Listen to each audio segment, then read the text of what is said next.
Good morning, good morning, good morning. Good morning. What a glorious day we have. Yeah, isn't it great? It's been a while since we've been together. It's nice to see you. I know. Thank you. It's great to see you. Lots Yes, going on. lots going on. Yes. Well, Oh, folks, we have so much important stuff to talk to you about today.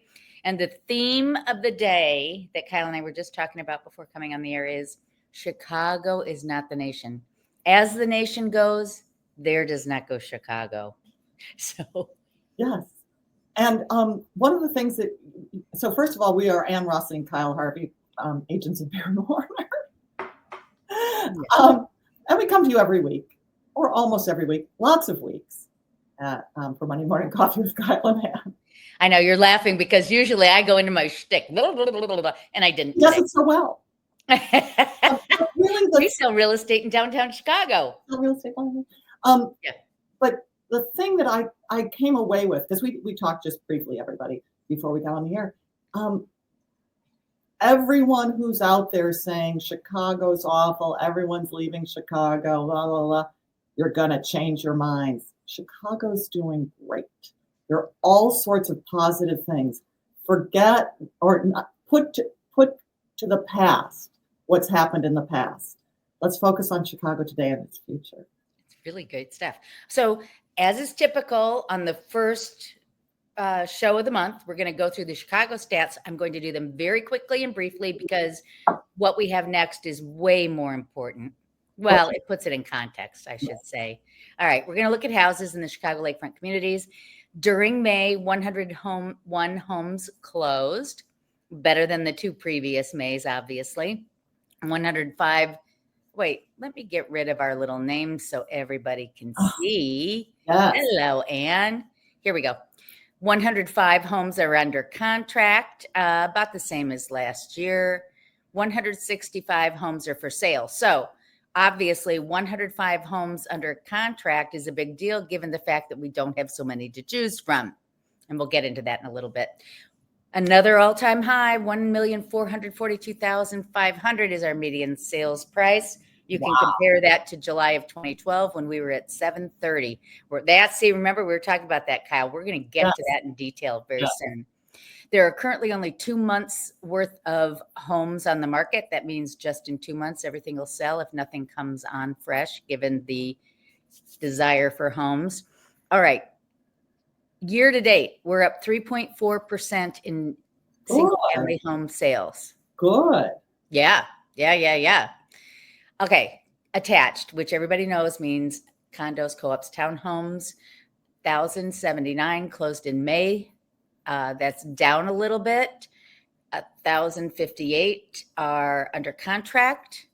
Up a little bit. Again, inventory is low. It's coming up a little bit.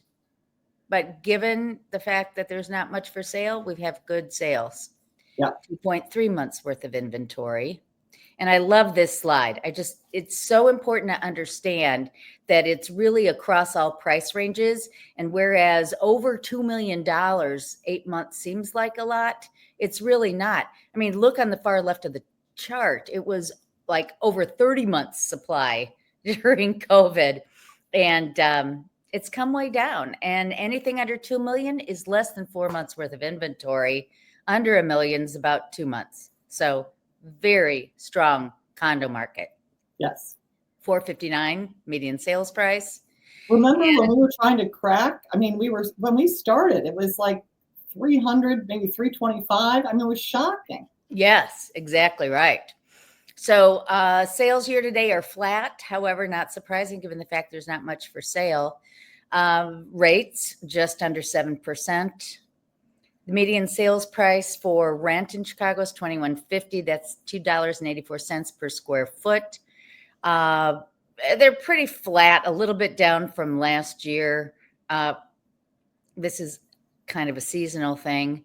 Near North and near West, surprisingly enough, have the exact same median rent price of $29.24. So that's it. Robust market.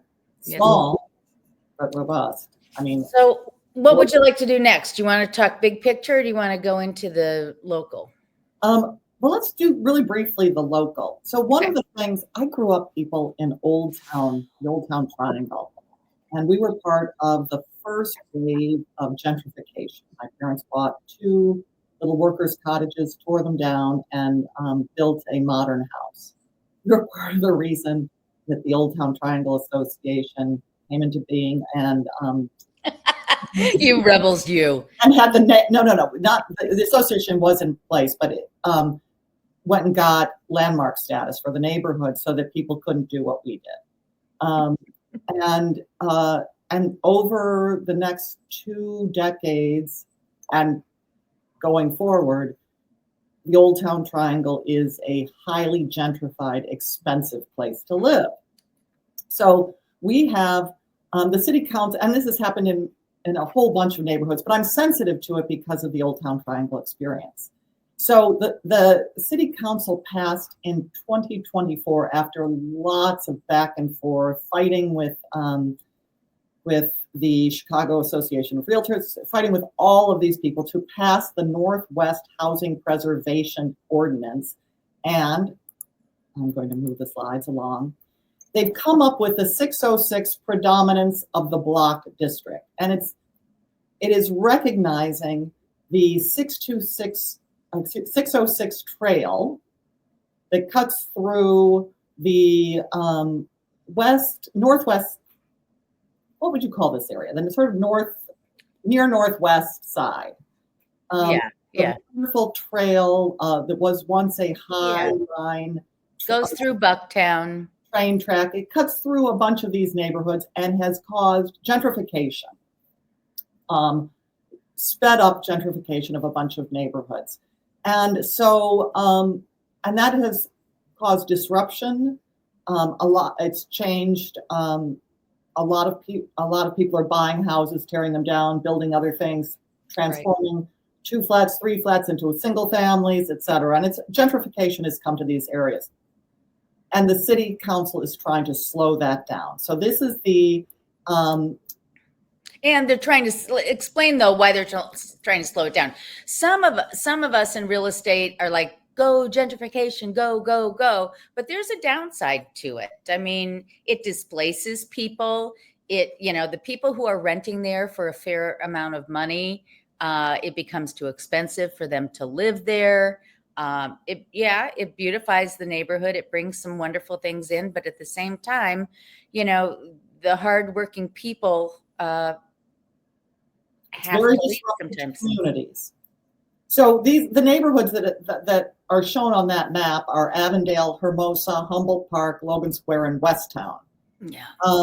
And so the city council passed an ordinance that says that tenants in these multi-family, and they tend to be small multi-family buildings, have a right of first refusal for the sale of a rental property.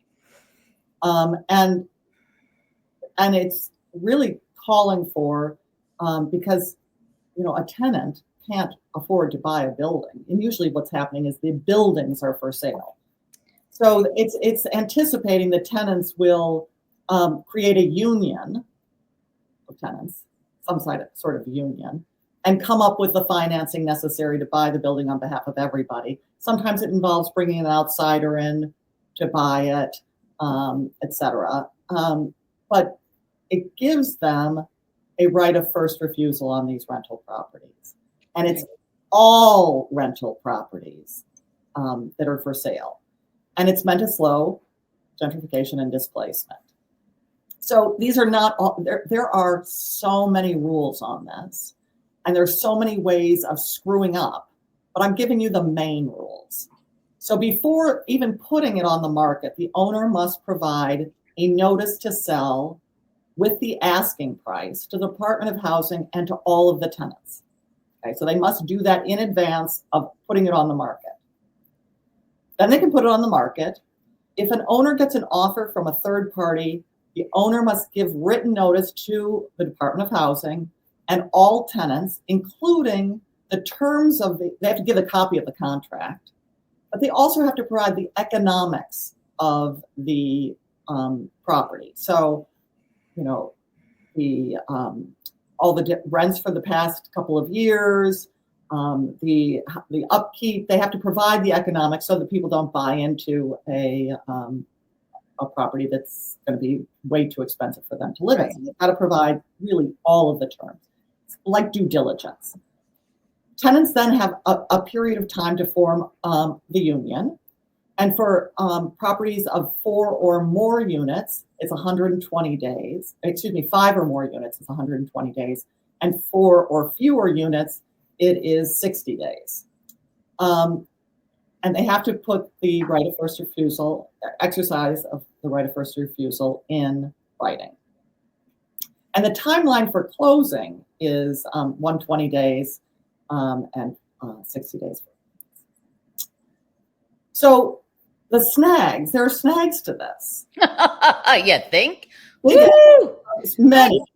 So first of all, there are the obvious ones and then the not so obvious ones. The obvious ones is it suppresses the price of these properties. So yeah, owners of these properties, landlords, the value of their properties has dropped enormously because nobody wants to get into a transaction that could fall apart at any point. So, but some of the snags for the people that they were trying to help, these are just the snags of the ones that the people they're trying to help. Right. They're having a hard time getting a mortgage because Fannie Mae won't lend to buildings that have a right of first refusal attached to them. Oops. And Fannie Mae is the best mortgage because you're not allowed to require more than 5% earnest money. Earnest money and a down payment are different. But Fannie is the only one that has a 5% down payment option. Freddie Mac has a 20% down payment option, making it even harder for these groups that they're trying to help to use that kind of financing. So what happens is that all of a sudden now big investors are the players who can and who often have a lot. Well, sure, yeah. They've got the wherewithal to wait it out all those days, right? They are jumping on it because the prices are depressed. Yes.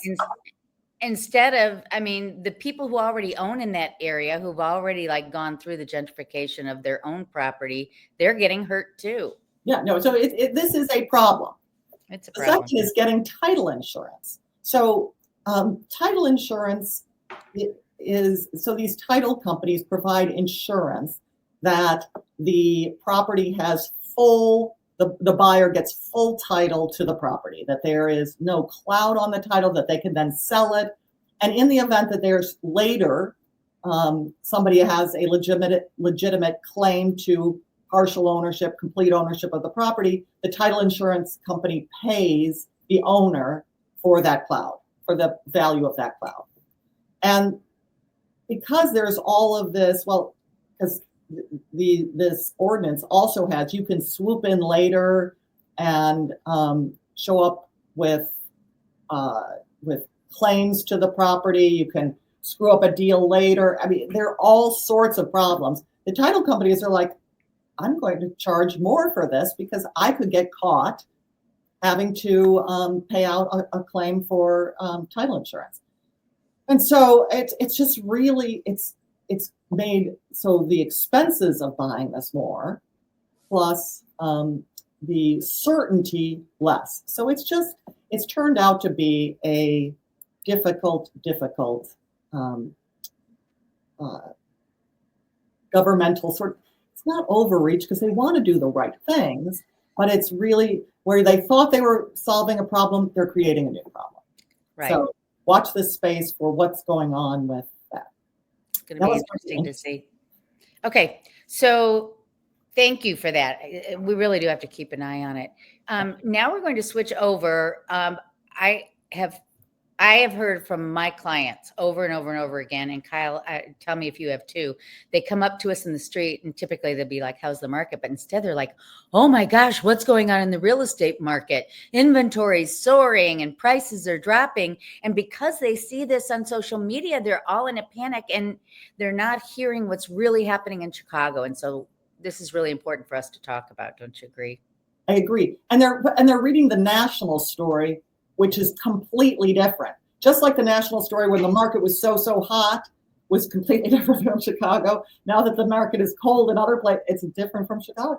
Absolutely right. So I'm going to show you three very similar charts here, and I'm going to breeze through them, but I want to put them in context.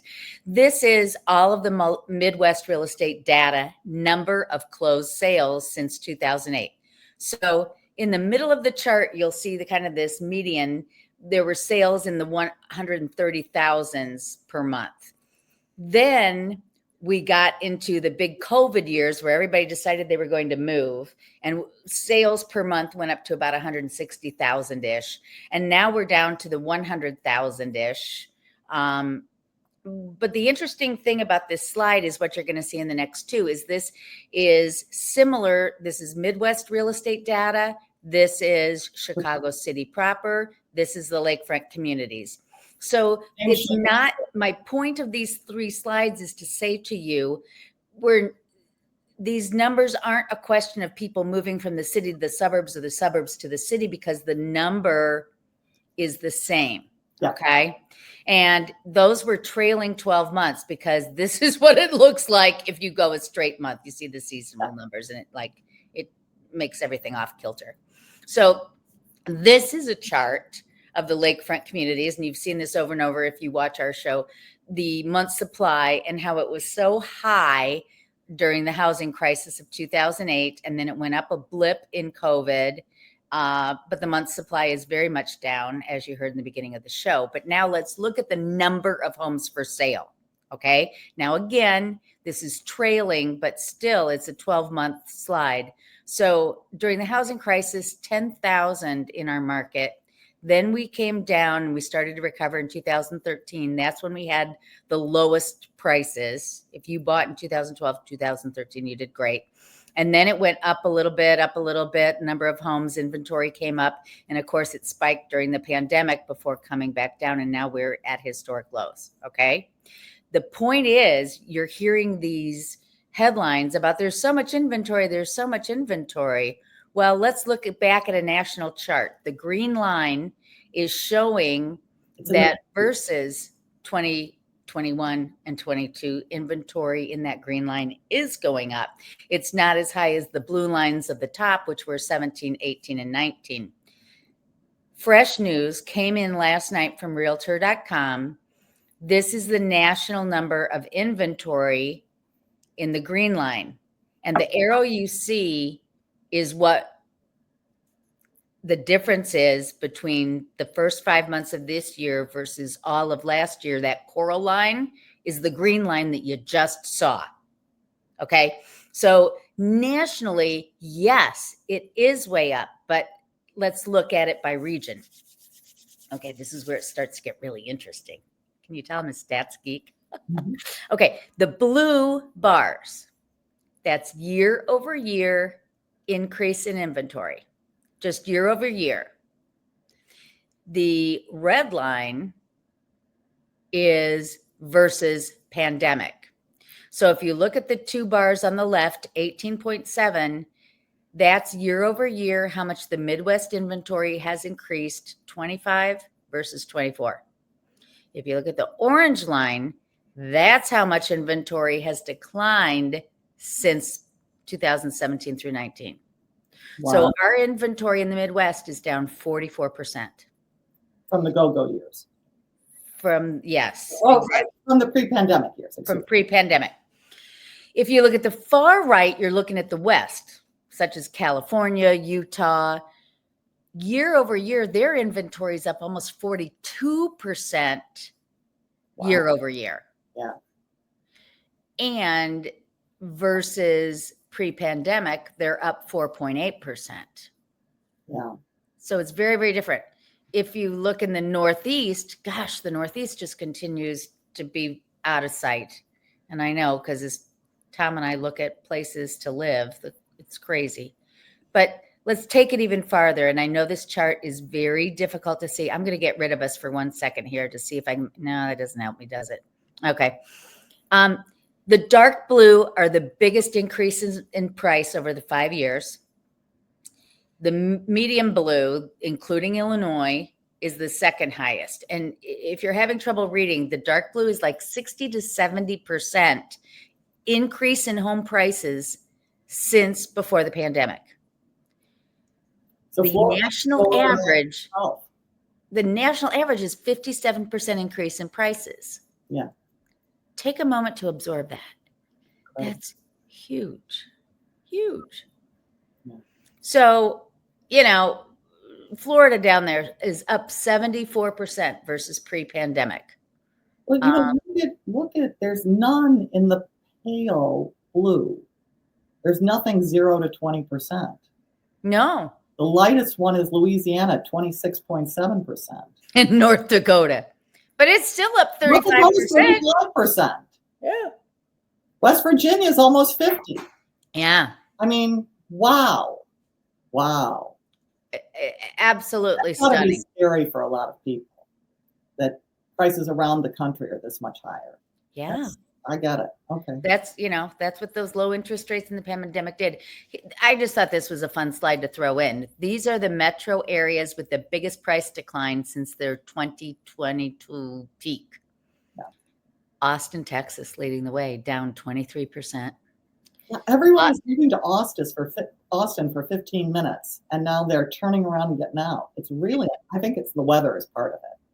That could be, yeah. And look at all the Florida, Punta Gorda, Cape Coral, Northport. And then you've got Louisiana down, and Phoenix. But, hot. All right.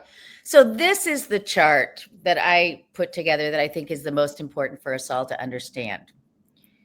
Inventory year over year. Nationally, we're up 31%. Yeah. In Chicago, we're down 12% year over year in inventory. I know. We are not the nation. I feel it. I mean, I do. When you're looking at the hot sheets, as Ann and I do every day, they're shockingly short. Absolutely.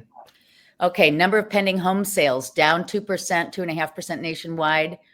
Even with our lack of inventory, we're up 6.6 in single family and up 2.2 in attached. Wow. So again, very different. Days on market, 51 national versus 19 local. Median sales price, I mean, that's nice to know, but that's really not showing a trend. Price per square foot does show a trend, however, and it's up not even 1% nationally year over year, yet we're up 4.2 for single family and up 5.1 for attached in 1 year. 1 year. So, wow. Yeah. So people, a lot of people say to me, should I wait to buy? And I just, I worry that if they wait to buy, they're going to end up paying more to buy in a year. Right. They might have a lower interest rate, but they will pay more purchase price. And remember, you can refinance your interest rate. Right. But waiting, I get unaffordability. I do. So I'm not poo-pooing unaffordability, but if you can afford it, do it. Right. Yeah. I could not agree more. And then, so just another reason, folks, it's important to pay attention locally. And we are not predicting that prices are going to continue going up. Nobody knows where mortgage rates are headed. They may tell you they think they know, but they don't. But it's just, and then the other thing, of course, and Kyle, you and I, we talk about this all the time. Chicago varies neighborhood by neighborhood, micro neighborhood, building to building. So we're certainly not saying you're guaranteed to see a price increase wherever you buy, because it really depends. And you have any other advice for everybody as they think about their real estate moves? Well, I also, certainly work with an agent, because in the hot neighborhoods, to try and do it on your own or to do it with somebody who doesn't know how to be strategic and help you succeed in this hot market is going to be, you will be very frustrated. Some of my clients have been frustrated that the properties that they're interested in go under multiple offer situation and go for much more than the list price. So, I mean, so you've really got to work with a professional and listen to the professional's advice, and also be a little flexible. But here's the main thing that I want people to take away. Chicago's doing much better than the sound bites that are sometimes thrown at us. The Sun-Times is reporting that violence is down significantly this summer. Anything can change, everything can change. And I know there are anecdotal stories, but the city feels brighter, feels more active in a really positive way. And I'm feeling it as a real estate broker in the number of people who are coming here from elsewhere, looking for properties, wanting to spend their summers here, wanting to have a place in Chicago. And so let's stop this narrative of, oh, Chicago's an awful place to live. It's not. It's a great place. Yeah. And remember that. And you can see that in how well our real estate is doing. Yeah, absolutely right. Yeah. Yeah. I know. I mean, such interesting stuff. Well, we'll figure out the gentrification issue on the 606. But well, it's got to be fixed.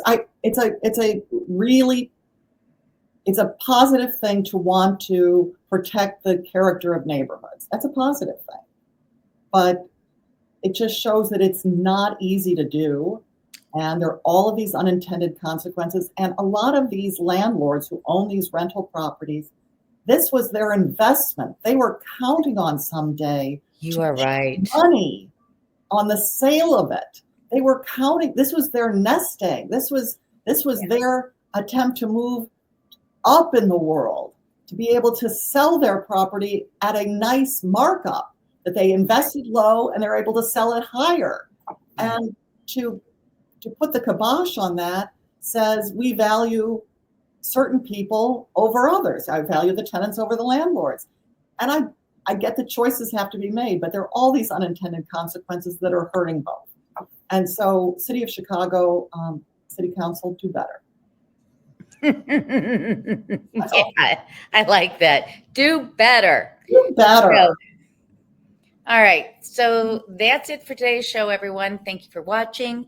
If you have questions about what's happening in your building, your micro neighborhood in general, how to buy, sell, or invest, please reach out to us. Please subscribe to us on social. And we look forward to helping you with whatever real estate decision you're attempting to make, right? Yes.